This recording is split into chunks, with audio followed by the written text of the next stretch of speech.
22 اگست 2023 کې تنریم آباد په حدود اوږدو تختبند کې د قتل یو وقوع وشوه. فیصل ولد عبدالخلیل ساکن یوسف آباد منگورا قتل شد در حالت کې پروت و، جبکې نواب علی عرف بالی ولد فضل باچا سکن وتکې منگورا د زخمی حالت کې هلته کې پروت و. زیر د په 302 324 ضبط تحریر کې راوسته او هغې باندې مقدمه رجسټر شوه تنریم آباد کې. دې باندې چې کوم دی نو آر پی او صاحب ملکنډ او ډي پي او صاحب سات پوری طور ایکشن واخیستو. زما په نگرانۍ کې D S P صاحب امجد خان او حبیب سید خان او ډبل ای عبدالله خان پوری طور سپیشل ټیم مقرر شو او په تکنیکی بنیاد باندې دی پته کې کار شروع کو د سی سی ټي وی فوټیج او د سورس په ذریعہ سره. او دوی اخره کې چې کوم د کافي مهنت نه بعد دی یو ملزم ته ورسېدل چې دا ملزم حضرت حسین ولد ګلاب شیر سکنا کالا کله دیولای کبل دای گرفتار کو او دوران کسټډي چې کوم د خپل جرم اعتراف هم وکړو او د په نشاندهی سره چې کوم د پستول علی قتل چې دا پروت دی دای ته برآمد کړه.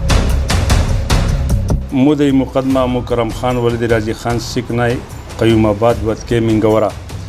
دا تانه منګورې ترالو د خپل د موټرسایکل د سرقیدګي رپورټ وکړو چې باغې باندې مقدمه علت 970 30 2023 جرم 381 درج رجسټر شهزاد ولد صدیق سکنای ایس ڈی او محله شادره وتکې هغه چې دی گرفتار کو او هغه انټروګیټ کو نو دا هغه د دې ملزم په نشاندهی باندې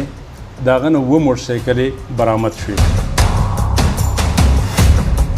زه چې کومه د غلا موټرسایکل راشي د دغه نه سپیر پارټس هم خرڅي او بعضی موټرسایکل به د سپلای کوي نور خلکو ته. نو د ګینګ یو سرغنه ده او د سره باقاعده یو کافي ټیم دی وسره دلته کې او ان شاء الله چې دا ټیم به هغه ګینګ ته هم رسي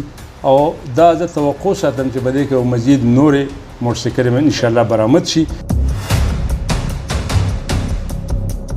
او زه داد ورکوم مایسټرو صاحب ته ډي اس پي صاحب ته چې هغې په دې کې ډېر ښه کار کړی دی، ډېر محنت یې کړی دی او د ډېر محنت نه وروسته دوی دونه په واپر مقدار کې 2 موټرسایکلې برآمد کړي دي او توقع ده چې دونه به